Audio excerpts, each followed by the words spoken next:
നമ്മൾ ഇന്ന് തുടർച്ചയായി പഠിച്ചുകൊണ്ടിരിക്കുന്നത് 15-16 സൂറത്ത് അൽ കഹ്ഫ് 18-ാം അധ്യായത്തിലെ 15-16 ആയത്തുകളാണ് നമ്മൾ പഠിക്കുന്നത്. ഒന്ന് ഓതാം, ശ്രദ്ധിച്ച് കേൾക്കുക. അഊദു ബില്ലാഹി മിനശ് ശൈത്വാനിർ റജീം. ബിസ്മില്ലാഹിർ റഹ്മാനിർ റഹീം. ഹൗലാഇ ഖൗമുൻ اتخذوا من دونه آلهة لولا يأتون عليهم بسلطان بين فمن أظلم ممن افترى على الله كذبا وإذ اعتزلتموهم وما يعبدون إلا الله فأووا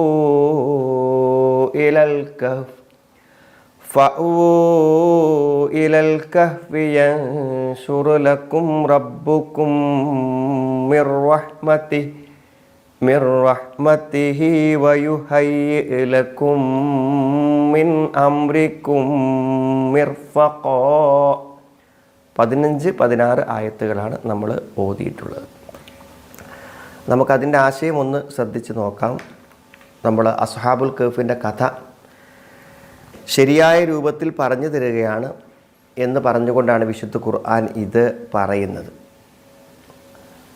ഒരു ശരിയായ ആദർശത്തിൽ മുന്നോട്ട് പോകാൻ വളരെ പ്രയാസമുണ്ട് എന്നതിന് നമ്മുടെ എല്ലാവരുടെയും ജീവിതാനുഭവമാണ്. നമ്മൾ ഉൾക്കൊള്ളുന്ന സത്യമായ ഒരു വിശ്വാസം, ദീന്, ആദർശം, അതനുസരിച്ച് ജീവിതത്തെ മുന്നോട്ട് കൊണ്ടുപോവുക എന്നുള്ളത് വളരെ ബുദ്ധിമുട്ടുള്ള ഒരു കാര്യമാണ്. ഒരു മുസ്ലിം അല്ലാതെ ജീവിച്ച ഒരാൾ ഇസ്ലാമിനെക്കുറിച്ച് ബോധ്യപ്പെട്ട് തൻ്റെ പരലോക രക്ഷ ആഗ്രഹിച്ച് ഇസ്ലാമിലേക്ക് വരുമ്പോൾ എന്തെല്ലാം പ്രായോഗിക പ്രശ്നങ്ങളുണ്ട്. ഒരു പക്ഷേ അദ്ദേഹത്തിൻ്റെ കുടുംബം നഷ്ടപ്പെടാം, എല്ലാം നഷ്ടപ്പെടാം, സമ്പത്ത് നഷ്ടപ്പെടും, അനന്തരാവകാശം നഷ്ടപ്പെടും, ധാരാളം പ്രശ്നങ്ങളുണ്ട്. അതുപോലെ തന്നെയാണ് ഒരു കുടുംബമായി ദമ്പതികളായി ജീവിച്ചുകൊണ്ടിരിക്കുന്ന രണ്ടാളുകളിൽ ഒരാൾ ശരിയായ ഒരു ആദർശവും വിശ്വാസവും തൗഹീദും സ്വീകരിക്കുകയും തൻ്റെ ഇണ അത് സ്വീകരിക്കാതിരിക്കുകയും ചെയ്യുമ്പോഴുണ്ടാകുന്ന പ്രായോഗിക ബുദ്ധിമുട്ടുകളും നമുക്ക് തന്നെ ധാരാളമായിട്ട് അനുഭവങ്ങളും അറിവുമുള്ളതാണ്. ഇങ്ങനെയൊക്കെയുള്ള സാഹചര്യങ്ങളിൽ നമ്മുടെ ആദർശം സ്വീകരിച്ചതിൻ്റെ പേരിൽ നമുക്കുണ്ടാകുന്ന പ്രതിസന്ധികളും പ്രയാസങ്ങളും അതാണല്ലോ നമ്മുടെ അസ്ഹാബുൽ കഹ്ഫിൽ കാണുന്നത്. ഒരു രാജ്യത്തിൻ്റെ ഭരണാധികാരി, സ്വേച്ഛാധിപതി, അയാളുടെ വിശ്വാസത്തിനും ബഹുദൈവത്വത്തിനും എതിരായി നിലകൊള്ളുമ്പോൾ അവർ ഒളിച്ചോടേണ്ടി വരുന്ന, അല്ലെങ്കിൽ ഒളിഞ്ഞു ജീവിക്കേണ്ടി വരുന്ന, രക്ഷപ്പെടേണ്ടി വരുന്ന ഒരു സാഹചര്യമാണ് നമ്മൾ ഇവിടെ കണ്ടിട്ടുള്ളത്. ഇപ്പോൾ ഇവിടെ പല കാര്യങ്ങൾ ഇത്തരം ആളുകൾക്ക്, ഒറ്റപ്പെട്ട് ജീവിക്കുന്ന ആളുകൾക്ക് കരുത്ത് നൽകുന്ന ധാരാളം കാര്യങ്ങളുണ്ട്. അതിൽ നമ്മുടെ ഈ ഒരു ആയത്തിൻ്റെ പരിധിയിൽ വരുന്ന ഒരു ആശയം എന്താണെന്ന് ചോദിച്ചാൽ, നമ്മൾ സ്വീകരിച്ച ആശയം എത്രമാത്രം ശരിയാണെന്ന് നമുക്ക് ബോധ്യപ്പെടുന്നു, അത് നമ്മുടെ ഒരു ശക്തിയാണ്. ഞാനൊരു സത്യത്തെയാണ് സ്വീകരിച്ചിട്ടുള്ളത്, അത് നമ്മൾ പഠിച്ച് ഉറപ്പ് വരുത്തണം. നമ്മളൊരു ശരിയെന്ന് വിചാരിച്ച് സ്വീകരിച്ച ആദർശത്തെക്കുറിച്ച് എത്ര നമ്മൾ അവഗാഹത്തോടുകൂടെ ആഴമായി പഠിക്കുന്നുവോ അത്രമാത്രം ബോധ്യത നമുക്കുണ്ടാവും. അപ്പോൾ നമുക്ക് പ്രതികൂലതകളിലും പ്രതിസന്ധികളിലും ആദർശത്തിന് വേണ്ടിയുള്ള കാര്യങ്ങളിലും നമുക്ക് ത്യാഗം അനുഭവിക്കാൻ നമുക്ക് കഴിയും. അവിടെയാണ് നമ്മൾ ദീൻ പഠിക്കേണ്ടതിൻ്റെ അനിവാര്യത ബോധ്യപ്പെടുന്നത്. അങ്ങനെ ബോധ്യപ്പെട്ടിട്ടില്ലെങ്കിലോ പ്രതിസന്ധികളിൽ നമ്മൾ എന്ത് ചെയ്യും? ചാഞ്ചാടിപ്പോവും. ചിലപ്പോൾ നമ്മൾ തിരിച്ചു പോകാൻ ആഗ്രഹിക്കും, ഈ ആദർശത്തെ ഉപേക്ഷിക്കാൻ ആഗ്രഹിക്കും. അതുപോലെ തന്നെ പ്രസക്തമാണ് എന്ത്? നമ്മൾ സ്വീകരിച്ച ആദർശത്തിന് നമ്മൾ വിട്ടുപോകുന്ന ആദർശം, അതായത് ആ വഴികേട്, അതെന്തുമാത്രം അർത്ഥശൂന്യമാണെന്നും തെളിവില്ലാത്തത് ആണെന്നും എത്ര വലിയ അബദ്ധമാണെന്നുമുള്ള തിരിച്ചറിവും അതോടുകൂടെ സത്യത്തിൽ ഉറച്ചു നിൽക്കുവാനുള്ള കരുത്ത് നമുക്കുണ്ടാകും. നോക്കൂ നിങ്ങൾ, ഈ ഒരു നമ്മൾ പഠിക്കാൻ പോകുന്ന 15-ാമത്തെ ആയത്ത് നോക്കൂ നിങ്ങൾ. ഹൗലാഇ ഖൗമുൻ ഇത്തഖദൂ മിൻ ദൂനിഹി ആലിഹ. ഹൗലാഇ ഖൗമുൻ, നമ്മുടെ ജനതയിൽപ്പെട്ട ഇക്കൂട്ടർ. ഹൗലാഇ, ഈ കൂട്ടർ, ഈ ഭാഗം ആളുകൾ. ഖൗമുന, നമ്മുടെ ജനതയായിട്ടുള്ള ഈ ഒരു കൂട്ടം ആളുകൾ. അതാരാണ്? ഈ ഗുഹയിൽ അഭയം തേടിയവരല്ലാത്ത അവിശ്വാസികളായിട്ടുള്ള ആളുകൾ. ആ രാജാവും ആ രാജാവിനെ അംഗീകരിച്ച് ബഹുദൈവത്വത്തെ അംഗീകരിച്ച് ജീവിക്കുന്ന ആളുകൾ. അവരാരാണ്? അവരെന്താണ് അവരുടെ ആദർശം? ഹാഉലാഇ ഖൗമുൻ അത്തഖദൂ മിൻ ദൂനിഹി ആലിഹ. അവർ അല്ലാഹുവിന് പുറമെ എന്ത് ചെയ്തു? ആരാധ്യന്മാരെ സ്വീകരിച്ചു. അല്ലാഹുവിന് പുറമെ ആരാധ്യന്മാരെ സ്വീകരിച്ചു. ആരാധന അല്ലാഹുവിന് മാത്രമായിരിക്കണം. എന്തുകൊണ്ട്? നേരത്തെ പറഞ്ഞു, റബ്ബുനാ റബ്ബുസ് സമാവാതി വൽ അർള്. ആകാശഭൂമികളുടെ സൃഷ്ടാവാണ് ഞങ്ങളുടെ രക്ഷിതാവ്. അതായത് സൃഷ്ടിച്ച് പരിപാലിക്കുന്നവനെ ആരാധനക്ക് അർഹനുള്ളൂ. സൃഷ്ടിച്ച് പരിപാലിക്കുന്നവൻ മാത്രമേ ആരാധനക്ക് അർഹനുള്ളൂ. അവനെ സൃഷ്ടിച്ച് പരിപാലിക്കുന്നു എന്ന അവൻ്റെ സൃഷ്ടികർത്തൃത്വത്തെ അംഗീകരിക്കുമ്പോൾ അവനുള്ള നന്ദിയായി, അവനുള്ള വിധേയത്വമായി നമ്മൾ അവനെ എന്ത് ചെയ്യുന്നു? ആരാധിക്കുന്നു. അപ്പോൾ അത് സൃഷ്ടാവല്ലാത്ത ഒരാളും ആരാധനക്ക് അർഹനല്ല. ആ അള്ളാഹുവിന് പുറമെ അവർ മറ്റു ആരാധ്യന്മാരെ സ്വീകരിച്ചു. അവിടെ ഒരു പ്രശ്നം, സ്വീകരിക്കുന്നത് കടുത്ത അനീതിയും കടുത്ത നുൽമും സത്യനിഷേധവുമാണ്. അതിലുപരി അത് പ്രയോജനപ്രദമല്ലെന്നതാണ് ഏറ്റവും വലിയ യാഥാർത്ഥ്യം. യാതൊരു വിധത്തിലും ഉപകാരമോ ഉപദ്രവമോ അഭൗതികമായി മനുഷ്യൻ്റെ ജീവിതത്തിൽ എന്തെങ്കിലും സ്വാധീനം ചെലുത്താൻ അള്ളാഹുവിനല്ലാതെ മറ്റാർക്കും പറ്റില്ല. അള്ളാഹുവിൽ നമുക്ക് ലഭിക്കുന്ന സഹായം അത് മറ്റൊരാളിൽ നിന്നും ലഭ്യമല്ല. അപ്പോൾ അത്തരം ആരാധ്യന്മാരെ സ്വീകരിക്കുന്നവർക്കെല്ലാം എന്താണ്? വളരെ വലിയ നഷ്ടമാണ് ജീവിതത്തിൽ സംഭവിക്കുന്നത്. ഒരു വലിയ അപരാധമാണ് അവർ പ്രവർത്തിക്കുന്നത്. അപ്പോൾ എന്താണ് അള്ളാഹുവിന് പുറമെ ആരാധ്യന്മാരെ സ്വീകരിച്ചു എന്ന ഏറ്റവും വലിയ ആദർശപരമായ പരാജയം, അജ്ഞത, അതിലാണ് നമ്മുടെ ജനതയുള്ളത്. ഇന്നാണല്ലോ നമ്മൾ രക്ഷപ്പെട്ടു പോകുന്നത് എന്നത് വീണ്ടും ഇവർ തിരിഞ്ഞു നോക്കുകയാണ്. അതായത് അവരുപേക്ഷിച്ച ആദർശത്തിൻ്റെ പാപ്പരത്വം, അതിൻ്റെ അജ്ഞത, അതിൻ്റെ വഴികേട് എത്രമാത്രമാണെന്ന് അവരിവിടെ പരിശോധിക്കുന്നു. എന്നിട്ടെന്താ പറയണത്? ലൗലാ യഅ്തൂന അലൈഹിം ബിസുൽത്താനിൻ ബയ്യിൻ. ലൗലാ യഅ്തൂന അലൈഹിം ബിസുൽത്താനിൻ ബയ്യിൻ. അവർ പറയാണ്, എന്തുകൊണ്ടാണ് വ്യക്തമായ യാതൊരു പ്രമാണവും ഇവർ അല്ലാഹുവല്ലാതെ ആരാധിക്കുന്നവർക്ക് ആരാധിക്കാമെന്നതിന് എന്തുകൊണ്ടാണ് വ്യക്തമായ ഒരു പ്രമാണവും ഇവർ കൊണ്ടുവരാത്തത്? വ്യക്തമായ ഒരു പ്രമാണവും കൊണ്ടുവരാത്തത് എന്താണ്? എന്തു തെളിവാണ്? സുൽത്താൻ എന്നുള്ള വാക്ക് നമ്മൾ കേട്ടൊരു കാര്യമാണ്. സുൽത്താൻ അല്ലേ? ഭരണാധികാരികൾക്ക് സുൽത്താൻ എന്ന് പറയലുണ്ട്. സുൽത്താൻ എന്ന് പറഞ്ഞാൽ എന്താ വെച്ചാൽ ശരിക്കും തെളിവ്, ഹുജ്ജത്ത് എന്നാണ് അർത്ഥം. ഹുജ്ജത്ത്, പ്രമാണം. ഹലക്ക അന്നി സുൽത്താനിയ, എൻ്റെ എല്ലാ രേഖയും പ്രമാണങ്ങളും എനിക്ക് പരലോകത്ത് ചെല്ലുമ്പോൾ എന്ത് ചെയ്യുക? നമ്മളിങ്ങനെ ജീവിച്ചതിന് പല തെളിവും പല കാര്യങ്ങളും ന്യായങ്ങളും അവിടെ പറയാമെന്ന് വിചാരിക്കുകയാണ്. പക്ഷെ ആ ന്യായങ്ങൾ മുഴുവനും ഒന്നിച്ച് പൊളിഞ്ഞു പോവുകയാണ്. അതിനൊന്നും അവിടെ വിലയില്ലെന്ന് മനസ്സിലാവുകയാണ്. അപ്പോൾ നമുക്ക് ധൈര്യം നൽകുന്ന, നമുക്ക് സ്വാധീനിക്കാവുന്ന, പിടിച്ചു നിൽക്കാവുന്ന എന്തെങ്കിലും ഒന്നാണ് സുൽത്താൻ കൊണ്ട് ഉദ്ദേശിക്കുന്നത്. സുൽത്താൻ എന്നുള്ളതിൻ്റെ അർത്ഥത്തിൽ അത് വരും. അപ്പോൾ എന്താണ് ഈ ഒരു ബഹുദൈവത്വം അല്ലെങ്കിൽ ശിർക്ക് സത്യമാണെന്നും ശരിയാണെന്നും ബോധിക്കാൻ എന്തെങ്കിലും ഒരു തെളിവ്, ഒരു തെളിവുമില്ലാത്ത, ഒരു ന്യായവുമില്ലാത്ത ഒരു കാര്യം പറയാൻ വേണ്ടി പറഞ്ഞാൽ അത് ശിർക്കാണ്. യാതൊരു ന്യായവും അതിനില്ല. ഇപ്പോൾ നിങ്ങൾ ആലോചിച്ച് നോക്കും, നിങ്ങൾ അള്ളാഹുവിൽ നിന്ന് പ്രതീക്ഷിക്കുന്നതെല്ലാം മഹാത്മാക്കളിൽ നിന്ന്, പുണ്യാത്മാക്കളിൽ നിന്ന്, മരണപ്പെട്ടു പോയവരിൽ നിന്ന് പ്രതീക്ഷിക്കുന്ന ആളുകൾ എല്ലാത്തരം വിശ്വാസികളിലുമുണ്ട്. എല്ലാത്തരം മതസ്ഥരിലും അങ്ങനെയുള്ള ആളുകളുണ്ട്. സത്യത്തിൽ നിങ്ങൾ ആലോചിച്ച് നോക്കൂ, നിങ്ങൾ മരണം എന്നത് യഥാർത്ഥത്തിൽ എന്തു സംഭവിപ്പിക്കുന്നു നമുക്കറിയാലോ. അതോടുകൂടെ അയാളുടെ എല്ലാ ഭൗതികമായ എല്ലാ കഴിവുകളും നിലച്ചു. പിന്നെ അയാൾക്ക് എന്തെങ്കിലും ചെയ്യാൻ പറ്റുമോ? ഒന്നും ചെയ്യാൻ പറ്റൂലല്ലോ. നമുക്കറിയാലോ, ഭൗതികമായി അയാളുമായി യാതൊരു കാര്യവും നടക്കില്ലെന്ന് നമുക്കറിയുന്നു. പിന്നെ ഇപ്പോൾ അഭൗതികമായിട്ട് അവർക്ക് കഴിയുമെങ്കിൽ അതൊരു ദൈവിക ശക്തിയല്ലേ. അഭൗതികമായി കഴിയുന്നു വന്നാൽ. കാരണം അത് അള്ളാഹുവിൻ്റെ മാത്രം കഴിവാണ്. ഭൗതികമായ എല്ലാം നിലച്ചു പോയി, പിന്നെ അഭൗതികമായി എന്തെങ്കിലും ഉണ്ട് എന്ന് പറഞ്ഞാൽ അത് അള്ളാഹുവിൻ്റെ മാത്രം പ്രത്യേകതയാണ്. അത് അവർക്ക് ചാർത്തി കൊടുക്കാനും പറ്റില്ലല്ലോ. അപ്പോൾ വെറുതെ പാഴായി പോവല്ലേ ജന്മങ്ങൾ? എത്രയോ പണം, സമയം, ആരോഗ്യം, വിശ്വാസം ഒക്കെ പാഴായി പോവല്ലേ? അപ്പോൾ ഒരു തെളിവും കൊണ്ടുവരാൻ പറ്റാത്ത ഒന്ന് അതാണ്. അതുകൊണ്ട് ആരും എന്താണ് അറിയോ, ഞങ്ങൾ ബഹുദൈവ വിശ്വാസികളല്ല എന്നാണ് ബഹുദൈവ വിശ്വാസികൾ പോലും പറയാം. അത് ന്യായമില്ലാത്തതുകൊണ്ടാണ്. ഞങ്ങൾ ഏകദൈവ വിശ്വാസികൾ തന്നെയാണ്. പിന്നെ ദൈവത്തിലേക്ക് എത്താൻ വേണ്ടി വഴിയായി, പിന്നെ അടുപ്പിക്കാൻ വേണ്ടി വസീലയായി എന്നൊക്കെ പറയണത് എന്തുകൊണ്ടാണെന്ന് വെച്ചാൽ ഒരാൾക്കും മറ്റൊരാളോട് പറയാൻ പറ്റാത്ത യാതൊരു ന്യായമില്ലാത്ത കാര്യമാണ് എന്ത് അറിയോ, ഈ അള്ളാഹുവിന് പുറമെ ഏകനായ സൃഷ്ടികർത്താവിന് പുറമെ ആ സൃഷ്ടികർത്താവെന്ന് പ്രതീക്ഷിക്കുന്ന കാര്യങ്ങൾക്ക് വേണ്ടി വേറൊരാളെ സ്വീകരിക്കുക എന്നുള്ളത് യാതൊരു ന്യായവുമില്ലാത്ത പ്രവൃത്തിയാണ്. അതുകൊണ്ടാണ് ഇവരിവിടെ പറഞ്ഞത് എന്തുകൊണ്ട് അവർക്ക് ഒരു തെളിവ് കൊണ്ടുവന്നുകൂടാ അവരുടെ ഈ കാര്യത്തിന് എന്ന് പറയാനുള്ള കാരണം അതാകുന്നു. പിന്നെന്താ പറയണത്, ഹൗലാഇ ഖൗമുൻ അത്തഖദൂ മിൻ ദൂനിഹി ആലിഹ ലൗലാ യഅ്തൂന അലൈഹിം ബിസുൽത്താനിൻ ബയ്യിൻ. ഇനി തെളിവില്ലാതെ പ്രമാണമില്ലാതെ മതത്തിൽ എന്തു കാര്യം പറഞ്ഞാലും അത് കളവാണ്.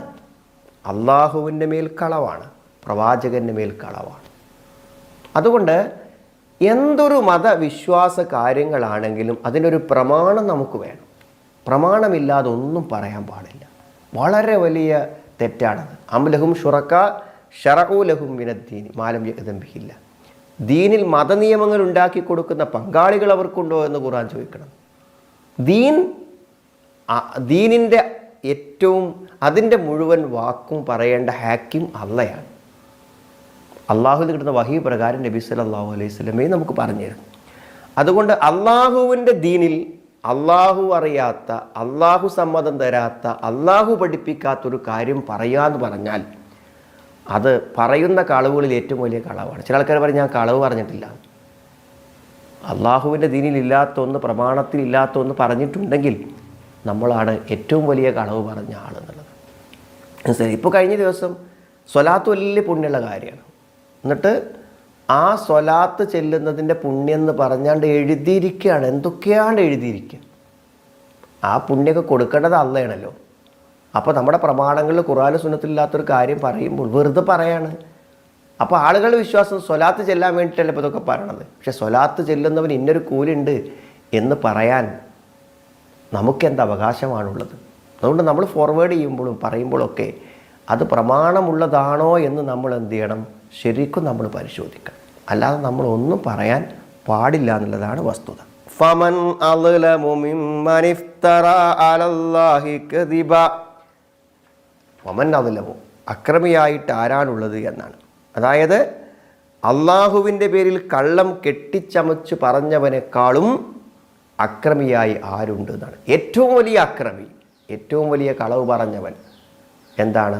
ബഹുദൈവത്വത്തിന് ന്യായം കണ്ടെത്തുന്നവനാണ്, ബഹുദൈവത്വത്തിന് പ്രമാണമുണ്ടാക്കുന്നവനാണ്, അല്ലാഹുവല്ലാത്തവരെ ആരാധിക്കാമെന്ന് പറയുന്നവനാണ്. അതെല്ലാ തത്വങ്ങൾക്കും ഒരു തെളിവ് അതിനില്ല. നോക്ക്, നിങ്ങൾ ഇപ്പോൾ പല മതങ്ങളുടെയും പ്രമാണങ്ങൾ ഇവിടെ ഉണ്ടല്ലോ. മാറ്റത്തിരുത്തലുകൾക്ക് വിധേയമായതാണെങ്കിലും പല മതസ്ഥരുടെയും മതഗ്രന്ഥങ്ങൾ ഇന്നുണ്ട്. പക്ഷെ ആ മതഗ്രന്ഥങ്ങളിൽ പോലും ഈസാ നബിയെ ആരാധിക്കണം എന്നതിനൊരു പ്രമാണം കണ്ടെത്താൻ അവർക്ക് പറ്റില്ല. കാരണം ഷിർക്കിനുള്ള പ്രമാണം അത്രയും ദുർബലമാണ്, ഇവിടെ നിന്നും ലഭിക്കില്ലെന്നർത്ഥം. അപ്പോൾ ഇവിടെ നമുക്ക് കിട്ടുന്ന ആശയം, തങ്ങൾ കടന്നു വന്ന ഇരുട്ടിനെക്കുറിച്ച്, അന്ധവിശ്വാസത്തിൻ്റെ ആഴത്തെക്കുറിച്ച് അത് തെറ്റാണെന്ന ബോധ്യം അവർക്കുണ്ട്. അതവർക്കൊരു ആത്മശക്തിയാണ്. തങ്ങളത് ശരിയാണെന്നുള്ള ഒരു വിശ്വാസം അവർക്ക് നൽകുന്ന ആത്മധൈര്യം പോലെ തന്നെയാണ്. ഇനി 16-ാമത്തത്, وَإِذِ اعْتَزَلْتُمُوهُمْ وَمَا يَعْبُدُونَ إِلَّا اللَّهَ فَأْوُوا إِلَى الْكَهْفِ وَإِذِ اعْتَزَلْتُمُوهُمْ وَمَا يَعْبُدُونَ إِلَّا اللَّهِ. وَإِذِ اعْتَزَلْتُمُوهُمْ, നിങ്ങളെന്താണ് വിട്ടൊഴിഞ്ഞ സ്ഥിതിക്ക്, നിങ്ങൾ വിട്ടൊഴിഞ്ഞല്ലോ, നിങ്ങൾ ഒഴിവാക്കി കളഞ്ഞല്ലോ. ഏതേ അവരെ, ആരെ? നിങ്ങളുടെ നാട്ടുകാരായ ആ ബഹുദൈവ വിശ്വാസികളെ, അന്ധവിശ്വാസികളെ നിങ്ങളുടെ ആദർശത്തിനെതിരെ പ്രവർത്തിക്കുന്ന ആളുകളെ നിങ്ങൾ വിട്ടു പോന്നു. പിന്നെന്താ നിങ്ങൾ ഉപേക്ഷിച്ചത്? വമാ യഅ്ബുദൂന ഇല്ലല്ലാ, അള്ളാഹുവിന് പുറമെ അവർ ആരാധിക്കുന്നതിനെയും നിങ്ങൾ ഉപേക്ഷിച്ചു, ആ ആരാധിക്കുന്നവരെയും നിങ്ങൾ ഉപേക്ഷിച്ചു പോന്നു. അപ്പോൾ എന്ത് ചെയ്തു? ഏതായിരുന്നാലും നിങ്ങൾ അവിടുന്ന് അവരെ ഉപേക്ഷിച്ച് പോരാൻ തീരുമാനിച്ചു, ആ ആദർശത്തെ കൈയൊഴിക്കാൻ തീരുമാനിച്ചു. അതുകൊണ്ട് നിങ്ങൾ അവർ പരസ്പരം പറയണം കേട്ടോ, ഈ വാക്കുകൾ അവർ പരസ്പരം അവർ തന്നെ തമ്മിൽ പറയുന്ന വാക്കുകളായിട്ടാണ് മുഫസ്സിരീങ്ങൾ ഇതിനെക്കുറിച്ച് പറഞ്ഞത്. ഫഅ്വൂ ഇലൽ കഹ്ഫി യൻശുർ ലക്കും റബ്ബുക്കും മിർ റഹ്മതിഹി, അതുകൊണ്ട് നിങ്ങൾ ഗുഹയിലേക്ക് അഭയം തേടുക, അള്ളാഹുവിൻ്റെ കാരുണ്യത്തിൽ നിന്ന് നിങ്ങൾക്ക് യൻശുർ വിശാലമാക്കി തരും, അള്ളാഹുവിൻ്റെ കാരുണ്യത്തിൽ നിന്നും നിങ്ങൾക്ക് വിശാലമാക്കി തരും, അതുകൊണ്ട് നിങ്ങൾ ഗുഹയിൽ അഭയം തേടുക എന്നാണ്. അപ്പോൾ അതൊക്കെ ഉപേക്ഷിച്ച് വന്ന സ്ഥിതിക്ക് നിങ്ങൾ ഗുഹയിൽ അഭയം തേടുക. അതായത് ഫിത്നകളിൽ നിന്നുമുള്ള പരീക്ഷണങ്ങളിൽ നിന്നുമുള്ള ഒരു രക്ഷയ്ക്ക് വേണ്ടിയാണത് പറയണത്. ഇത് പറയുമ്പോൾ ഒരു ഗുഹ നമ്മുടെ മനസ്സിൽ വരുന്നുണ്ടായിരിക്കും. ഏതാണ് ആ ഗുഹ? നബി സല്ലല്ലാഹു അലൈഹി വസല്ലമ മക്കയിൽ നിന്ന് മദീനയിലേക്ക് ഹിജ്റ പോകുന്ന സന്ദർഭത്തിൽ മക്കയിലുള്ള നബി അഭയം തേടിയിട്ടുള്ള സൗർ ഗുഹ. നമ്മളൊരു ഗുഹ എന്നൊക്കെ പറയുമ്പോൾ നമ്മൾ എന്ത് ചെയ്യും? ഒരു വലിയൊരു ബെഡ്റൂമിൻ്റെ വലിപ്പമൊക്കെ നമ്മൾ വിചാരിക്കും. ഒരാൾ നിന്നാൽ പുറത്തേക്ക് കാണുന്ന രൂപത്തിലുള്ള ചെറിയൊരു സ്ഥലമാണത്. നാം ശരിക്കും ആലോചിക്കണം. ഒരു പക്ഷേ അസ്ഹാബുൽ കഹ്ഫിൻ്റെ കഥയെക്കാളും എന്ന് ചില മുഫസ്സിരീങ്ങൾ പറഞ്ഞിട്ടുണ്ട്, അത്ഭുതമാണ് നബി സല്ലല്ലാഹു അലൈഹി വസല്ലമ സൗർ ഗുഹയിൽ. കാരണം നബി സല്ലല്ലാഹു അലൈഹി വസല്ലമയെ കണ്ടുപിടിക്കാൻ വേണ്ടിയിട്ട് എന്ത് ചെയ്യാണ്, അവിടുത്തെ മക്കക്കാരായ ഏറ്റവും പരിചയസമ്പന്നരായ പോരാളികളായ ആളുകൾ തലങ്ങും വിലങ്ങും തിരഞ്ഞു നടക്കണം. നബി സല്ലല്ലാഹു അലൈഹി വസല്ലമ അന്ന് രാത്രി ഉറങ്ങിയിരുന്ന വീട്ടിൽ നിന്ന് എന്താണ് ആ വിരിപ്പിൽ അലി ഇബ്നു അബീ ത്വാലിബ് റളിയല്ലാഹു അൻഹു കിടത്തിയിട്ട് നബി പുറത്തിറങ്ങിയല്ലോ. പുറത്തിറങ്ങിയിട്ട് നബി മക്കം വിടാതിരിക്കാൻ വേണ്ടി മക്കയിൽ അവരെന്ത് ചെയ്തു? എല്ലാ ബോർഡറുകളും അടച്ചവർ തിരഞ്ഞു.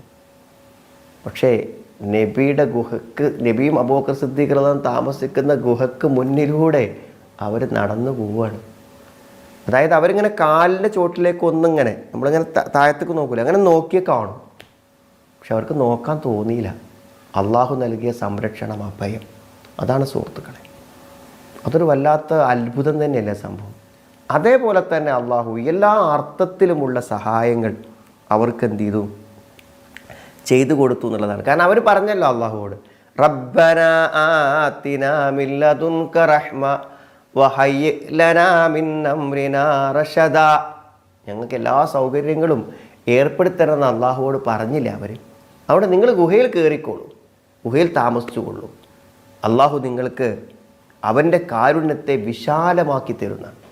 അവൻ്റെ കാരുണ്യത്തെ അള്ളാഹു നിങ്ങൾക്ക് വിശാലമാക്കി തരും. അതായത് ദീനനുസരിച്ച് ജീവിക്കാൻ പറ്റാത്തൊരവസ്ഥ വന്നു കഴിഞ്ഞാൽ പിന്നെ ഒന്നും ചിന്തിക്കരുത്, ധൈര്യമായിട്ട് നമുക്ക് പോവാം, വിടാന്നുള്ളതാണ്. അതാണല്ലോ ഹിജ്റ എന്ന് പറഞ്ഞാൽ. നമ്മുടെ ദീനനുസരിച്ച് നമുക്കവിടെ നമ്മുടെ ആരാധന നിർവഹിക്കാൻ പറ്റില്ല, നമ്മൾ ബഹുദൈവത്വത്തിന് വിധേയമായി ജീവിക്കേണ്ടി വരും എന്ന് വന്നാൽ നമ്മുടെ സ്വാതന്ത്ര്യം ദീന് ഏറ്റവും പ്രധാനമാണ്. നമ്മൾ അള്ളാഹുവിന് വഴിപ്പെടുക എന്നുള്ള അത്രയും പ്രധാനമല്ലേ. അപ്പോൾ ആ തീരുമാനത്തിൽ ഇവർ വന്നാൽ പിന്നെ അള്ളാഹു അവരെ എന്ത് ചെയ്യും? സ്വീകരിച്ചു, സംരക്ഷിച്ചു. അത് അള്ളാഹുവിൻ്റെ കാർഡ്. അതാണ് ആത്മവിശ്വാസം. നമ്മളൊരു സത്യത്തിന് വേണ്ടി മാത്രം, വേറൊരു ലക്ഷ്യം അവർക്ക് ഇല്ലല്ലോ. ആലോചിച്ചൊക്കെ നിങ്ങൾ, എല്ലാ സൗകര്യങ്ങളും ഉള്ളൊരു നാട്ടിൽ നിന്ന് ഈ ഒരു ഗുഹൻ്റെ ഉള്ളിൽ വന്ന് കിടക്കാൻ വേറൊരു ലക്ഷ്യം അവർക്കില്ലല്ലോ. ഭൗതികമായ ഒന്നുമില്ല. ആദർശ സംരക്ഷണമല്ലാതെ മറ്റെന്താണ്? മക്കയിൽ നിന്ന് മദീനയിലേക്ക് പോകുന്ന നബി സല്ലല്ലാഹു അലൈഹി വസല്ലമക്ക് തൻ്റെ ആദർശത്തിൻ്റെ സംരക്ഷണം അല്ലാതെ വേറൊരു ലക്ഷ്യമില്ലല്ലോ. അതുകൊണ്ട് അള്ളാഹു എന്ത് ചെയ്യും? നിങ്ങളെ സംരക്ഷിക്കും. وَإِذِ اعْتَزَلْتُمُوهُمْ وَمَا يَعْبُدُونَ إِلَّا اللَّهَ فَأْوُوا إِلَى الْكَهْفِ, ഗുഹയിലേക്ക് നിങ്ങൾ എന്ത് ചെയ്യുക? അഭയം തേടുക. നിങ്ങൾ ഏതായാലും ഈ ശിർക്കിൻ്റെ ആളുകളെയും ആരാധിക്കപ്പെടുന്ന വസ്തുക്കളെയൊക്കെ ഉപേക്ഷിച്ച് നിങ്ങൾ പോകുന്നു. അതുകൊണ്ട് യൻഷുർ ലക്കും റബ്ബുക്കും മിർ റഹ്മതി, അവൻ്റെ കാരുണ്യത്തിൽ നിന്നും നിങ്ങൾക്കവൻ വിശാലമാക്കി തരും. വയുഹയ്യി ലക്കും മിൻ അംരിക്കും മിർഫഖ, നിങ്ങൾക്കവൻ എന്ത് ചെയ്യും? മിർഫഖ് എന്ന് പറഞ്ഞാൽ സൗകര്യങ്ങളാണ്. മിർഫഖ് എന്ന് പറഞ്ഞാൽ സൗകര്യം. എല്ലാവിധത്തിലുള്ള സൗകര്യങ്ങളും അവൻ നിങ്ങൾക്ക് തയ്യാറാക്കി തരും, ഏർപ്പാടാക്കി തരികയും ചെയ്യുന്നതാണ്. സത്യത്തിൽ അള്ളാഹുവിലേക്ക് വന്നവരെ, അള്ളാഹുവിലേക്ക് അഭയം തേടിയവരെ അള്ളാഹു സംരക്ഷിക്കുമെന്നതിൻ്റെ ഏറ്റവും വലിയ തെളിവല്ലേ അസ്ഹാബുൽ കഹ്ഫിൻ്റെ സംഭവം എന്ന് പറഞ്ഞാൽ. എന്തൊക്കെ സൗകര്യങ്ങളാണ് അള്ളാഹു അവർക്ക് ചെയ്തു കൊടുത്തതെന്ന് ആലോചിച്ച് നോക്കും നിങ്ങൾ. ഒന്ന്, പിന്നെ അവരുടെ ശരീരവും ദീനും അള്ളാഹു സംരക്ഷിച്ചു അല്ലേ. 2 സംരക്ഷണം അള്ളാഹു കൊടുത്തു. ഒന്ന്, ദീനെ സംരക്ഷിച്ചാൽ എന്താ, ആ ശത്രുക്കൾക്ക് മുന്നിൽ നശിപ്പിക്കപ്പെട്ടു പോകാവുന്ന ആദർശ ജീവിതത്തെ, ദീനിനെ അള്ളാഹു ഈ ഗുഹയിലെത്തിച്ച് രക്ഷപ്പെടുത്തി കൊടുത്തു. അവരൊരിക്കലും ഷിർക്കിന് വഴിപ്പെടേണ്ടി വന്നില്ല. ശരീരം നോക്ക് നിങ്ങൾ, അവരുടെ ശരീരം അള്ളാഹു നിലനിർത്തിയിരിക്കുകയാണ്. 300 ചില്ലാനം കൊല്ലം. ആലോചിക്കണം നിങ്ങൾ, എത്ര വലിയൊരു അത്ഭുതമാണ് സംഭവിച്ചത്. അതൊക്കെ ഇത്ര വലിയൊരു അംഗീകാരവും പദവിയും അള്ളാഹു അവർക്ക് നൽകിയതല്ലേ. നിങ്ങൾ പിന്നെ നമ്മളിപ്പോഴും വായിച്ചുകൊണ്ടിരിക്കുകയല്ലേ, അന്ന് തൗഹീദിന് വേണ്ടി ജീവിച്ച ആ ചെറുപ്പക്കാരെ ഇന്നും നമ്മൾ പറഞ്ഞുകൊണ്ടിരിക്കുകയാണ്. വിശുദ്ധ ഖുർആനിൽ അധ്യായമായി നിലനിൽക്കുകയാണ്. ആദർശത്തിന് വേണ്ടി കാണിച്ച ആ ധീരതയ്ക്ക് അള്ളാഹു നൽകിയ അനശ്വരമായ ഒരു ഓർമ്മ, ഒരു അംഗീകാരം, അതല്ലേ ഇതിലുള്ളൊരു വലിയ സംഭവം എന്ന് പറഞ്ഞാൽ അല്ലേ. അള്ളാഹു അവരുടെ ശരീരത്തെയും എങ്ങനെയൊക്കെയാണ് ആ ശരീരത്തെ സംരക്ഷിച്ചെന്ന് ആലോചിച്ചു നിങ്ങൾ. 300 കൊല്ലം ഒരു കേടും പറ്റാതെ. നമ്മളിപ്പോൾ ജീവനോടെ നിൽക്കുമ്പോൾ തന്നെ നമ്മൾക്കുള്ള ആവശ്യമുള്ള ഭക്ഷണവും പോഷകങ്ങളും ഒക്കെ നൽകിയാൽ തന്നെ സുഹൃത്തുക്കളെ നമ്മുടെ അവസ്ഥ എന്തായിരിക്കും? ഒരു 100 കൊല്ലം പിന്നിട്ടാൽ എഴുന്നേൽക്കാൻ പറ്റുമോ? ആകെ അവശനായി ഒരു ആദ്യത്തെ ആ ശൈശവ സ്റ്റേജിലേക്ക് നമ്മൾ തിരിച്ചു വരില്ലേ. 300 കൊല്ലം ആ ചെറുപ്പക്കാർ ആരോഗ്യത്തോടെ കിടന്നു എന്ന് മാത്രമല്ല, ഉണർന്ന് എഴുന്നേൽക്കുമ്പോഴേ അവരുടെ ആ യുവത്വം നിലനിൽക്കുന്നത് കൊണ്ട് അവർക്ക് വേറൊന്നും തോന്നണില്ല. അവർക്ക് പരസ്പരം കാണുമ്പോൾ ഒരു അപരിചിതത്വം തോന്നുന്നില്ല. കാരണം ഒരു മാറ്റവും വന്നിട്ടില്ല. അല്ലെങ്കിൽ കണ്ണ് തുറക്കുന്നതോടുകൂടെ എന്ത് ചെയ്യും, 300 കൊല്ലത്തെ പ്രായം ഓരോരുത്തരുടെ ദേഹത്തും കാണുകയാണെങ്കിൽ അത്ഭുതപ്പെട്ടു പോവില്ലേ. അതേ പ്രായത്തിലും സമയത്തിലും അള്ളാഹു എന്ത് ചെയ്തു, നിലനിർത്തി. അള്ളാഹുവിന് എന്തിനു കഴിയും. നാളെ പരലോകവും നരകവും കത്തിജ്വലിക്കുന്ന പൊട്ടിത്തെറിക്കുന്ന നരകത്തിൽ ശാശ്വതമായ ആളുകൾ ജീവിക്കുന്നതിൻ്റെ യുക്തിയൊക്കെ അന്വേഷിക്കുന്ന ആളുകൾ മനസ്സിലാക്കുക, അള്ളാഹ്ക്കത് പറ്റും. സൂറത്ത് അൽ ബഖറയിൽ നമ്മൾ കണ്ടില്ലേ, പിന്നെ ഉസൈറിൻ്റെ സംഭവം കണ്ടില്ലേ. അതായത് അള്ളാഹു കാണിച്ച പിന്നെ ഭക്ഷണത്തിനൊന്നും പറ്റിയിട്ടില്ല. എന്നാൽ ആ കഴുത എന്ത് ചെയ്തിട്ടുണ്ട്, 100 കൊല്ലം കൊണ്ട് ദ്രവിച്ച് 100 കൊല്ലം കൊണ്ട് സംഭവിക്കാത്തതൊക്കെ ആ കഴുതൊക്കെ സംഭവിച്ചിട്ടുണ്ട്. അതിന് രണ്ടാമത് എല്ലുകളെ യോജിപ്പിച്ച് മാംസം പൊതിഞ്ഞ് വരുന്ന കാഴ്ച അള്ളാഹു കാണിച്ചു കൊടുത്തില്ലേ. എന്നിട്ടെന്താ പറഞ്ഞത്, അള്ളാഹു എല്ലാറ്റിനും കഴിയുന്നവനാണെന്നാണ് ആയത്തിൻ്റെ അവസാനം. അത്ഭുതങ്ങളല്ലേ. ശരീരത്തെ സംരക്ഷിച്ചു, ദീനിനെ സംരക്ഷിച്ചു, പിന്നെ അവരെ സൃഷ്ടികൾക്കൊരു ദൃഷ്ടാന്തമാക്കി, ഒരു വലിയ ദൃഷ്ടാന്തമാക്കി. ഇതൊക്കെ അള്ളാഹു അവർക്ക് ചെയ്ത അനുഗ്രഹമാണ്.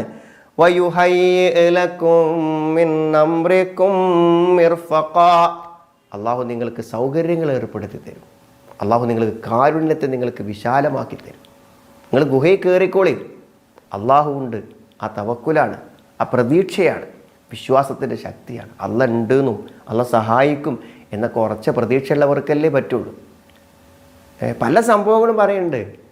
അതായത് എന്തായിരുന്നാലും ഈ ചെറുപ്പക്കാരെ അന്വേഷിച്ചിട്ടുണ്ടാവൂലേ രാജാവും ആൾക്കാരും. കുറച്ച് ആൾക്കാരിങ്ങനെ നമ്മുടെ വിശ്വാസത്തിന് എതിരുണ്ടെന്ന് അന്വേഷിച്ചിട്ടുണ്ടായിരിക്കും. ചില ആളുകൾ പറയണത് ഒന്നും ശരിയാണെന്ന് പറയാൻ പറ്റില്ല. ഈ ഗുഹൻ്റെ അടുക്കൽ വന്നു എന്നാണ് പറയണത്. വന്ന് അതിൻ്റെ ഉള്ളിലുണ്ട് എന്ന് ഉറപ്പ് വരുത്തി, എന്നിട്ട് വല്ല ഗുഹ അടച്ചു എന്നാണ്. ഗുഹ അടച്ച് കളഞ്ഞു. അങ്ങനെ പിന്നെ അവർ വിശ്വസിക്കണം എന്താണ്, അതങ്ങനെ ദ്രവിച്ച് പോയിട്ടുണ്ടാവും, മരിച്ചു പോയിട്ട്. എത്ര ദിവസം നിൽക്കും ഒരു ഗുഹൻ്റെ ഉള്ളിൽ ആൾക്കാർ? ഒരു 3 ദിവസം 4 ദിവസമൊക്കെ നിൽക്കുള്ളൂ, പിന്നെ മരിച്ചു പോയിട്ടുണ്ടാവും എന്നല്ലേ വിചാരിക്കണം. ഇബ്നു കസീർ റഹ്മത്തുള്ളാഹി പറയുന്നുണ്ട്. പക്ഷെ അദ്ദേഹം പറഞ്ഞാൽ അതൊന്നും ഇപ്പോൾ ആധികാരികത പറഞ്ഞുകൂടാതാണ്. എന്തായാലും അവരെ അള്ളാഹു അത്ഭുതകരമായി സംരക്ഷിച്ചു, ശത്രുക്കളിൽ നിന്ന് സംരക്ഷിച്ചു, ഭയമില്ലാതെ അവരെ ഉറക്കി. പിന്നെ അല്ലല്ലേ ഇവരെക്കുറിച്ച് എടുത്തു പറയുന്നത്, ഇന്നഹു ഫിത്യത്തുൻ ആമനൂ ബിറബ്ബിഹിം വസിദ്നാഹും ഹുദാ. അള്ളയാണ് ഈ പറയണത്. അള്ളാഹു അവർക്ക് കൊടുത്ത അനുഗ്രഹമാണെന്ത്, അവരെ പുകഴ്ത്തി പറയുന്നു. അവരേറ്റവും ആദരിക്കപ്പെട്ട ഒരു ഉന്നത സ്ഥാനത്ത് അള്ളാഹു അവിടെ എത്തിച്ചു. അത് അള്ളാഹു അവർക്ക് ചെയ്തു കൊടുത്ത അനുഗ്രഹവും കാരുണ്യത്തിൽപ്പെട്ട കാര്യം തന്നെയാണ്. പിന്നെ എല്ലാ കാരണങ്ങളെയും അള്ളാഹു എളുപ്പമാക്കി കൊടുത്തു. അവർക്ക് പിന്നീട് നിലനിൽക്കാൻ വേണ്ട സംഗതികളൊക്കെ അള്ളാഹു എളുപ്പം. എന്തൊക്കെ സംഗതികളാണ്. ഇത് അള്ളാഹു വിചാരിച്ചാൽ എല്ലാ സൗകര്യപ്പെടും. ആ ഗുഹൻ്റെ ഗുഹാമുഖം ഇനി അടുത്ത് പോരാൻ പോകുന്നുണ്ട്. ഗുഹാമുഖം അവർക്ക് ദോഷകരമല്ലാത്ത സൂര്യനഭിമുഖമല്ലാതെ വന്നു, അവരെ തിരിച്ചും മറിച്ചും കിടത്തി. അതായത് സാധാരണഗതിയിൽ എന്ത് ചെയ്യും, അവർ നശിച്ചു പോവാനും അവർ ദ്രവിച്ചു പോവാനുമല്ലേ കാരണങ്ങൾ അനുകൂലം. പക്ഷെ ആ കാരണങ്ങളെ മുഴുവൻ മുസബ്ബിബല്ലേ, കാരണങ്ങൾ ഉണ്ടാക്കുന്ന ആളാണ് അള്ളാഹു. എല്ലാ കാരണങ്ങളെയും മാറ്റി അവർക്ക് നിലനിൽക്കാൻ പറ്റുന്ന അനുകൂല കാരണങ്ങൾ ഉണ്ടാക്കി കൊടുത്തു അള്ളാഹു. അങ്ങനെയാണ് അള്ളാഹു അവരെന്ത് ചെയ്തത്, നിലനിർത്തിയത് എന്നാണ് പറയുന്നത്. അപ്പോൾ ഇത്രയാണ് ഇതിലുള്ളത്. അപ്പോൾ നമ്മുടെ ആദർശത്തിൻ്റെ സത്യത കൂടുതൽ പഠിക്കണം. നാം രക്ഷപ്പെട്ടു പോകുന്ന ആദർശത്തിൻ്റെ പാപ്പരത്വവും നമ്മൾ മനസ്സിലാക്കണം. അത് ആദർശത്തിൽ ശക്തമായി നിലകൊള്ളാൻ നമ്മളെ സഹായിക്കും. ആദർശത്തിൻ്റെ പേരിൽ വിട്ടുവീഴ്ചക്കും തയ്യാറാവരുത്, ശക്തമായി നിലനിൽക്കുക. അതുകൊണ്ടാകുന്ന നഷ്ടങ്ങളെ അള്ളാഹു നമുക്ക് എന്ത് ചെയ്യും, പരിഹരിച്ച് തരും എന്ന് നമ്മൾ എന്ത് ചെയ്യണം, ഉറച്ച് വിശ്വസിക്കണം. അതാണ് നമുക്ക് ആവശ്യമുള്ള കാര്യം. അങ്ങനെയാണ് നമ്മൾ നിലനിന്ന് പോവേണ്ടത് എന്നർത്ഥം. ഒന്ന് ഓതി അവസാനിപ്പിക്കാം. ഹൗലാഇ ഖൗമുൻ ഇത്തഖദൂ മിൻ ദൂനിഹി ആലിഹ ലൗലാ യഅതൂന അലൈഹിം ബിസുൽത്താനിൻ ബയ്യിൻ ഫമൻ അദ്ലമു മിമ്മൻ ഇഫ്തറാ അലല്ലാഹി കദിബ وَإِذِ اعْتَزَلْتُمُوهُمْ وَمَا يَعْبُدُونَ إِلَّا اللَّهَ فَأْوُوا إِلَى الْكَهْفِ يَنشُرْ لَكُمْ رَبُّكُمْ مِنْ رَحْمَتِهِ وَيُهَيِّئْ لَكُمْ مِنْ أَمْرِكُمْ مِرْفَقًا. ഇൻഷാ അല്ലാഹ് ബാക്കി ആയത്തുകൾ അടുത്ത ക്ലാസ്സുകൾ പഠിക്കാം. ഈ പഠിക്കുന്നതിന് വേണ്ടി ഉപയോഗിക്കുന്ന സമയം അത്രയും അള്ളാഹു ഒരു പുണ്യപ്രവർത്തനമായി നമ്മളിൽ നിന്നും സ്വീകരിക്കുമാറാവട്ടെ. റബ്ബന ആതിന ഫിദ്ദുനിയ ഹസന വഫിൽ ആഖിറതി ഹസനത വഖിന അദാബന്നാർ. വൽഹംദുലില്ലാഹി റബ്ബിൽ ആലമീൻ. അല്ലാഹുമ്മ സ്വല്ലി അലാ മുഹമ്മദ്.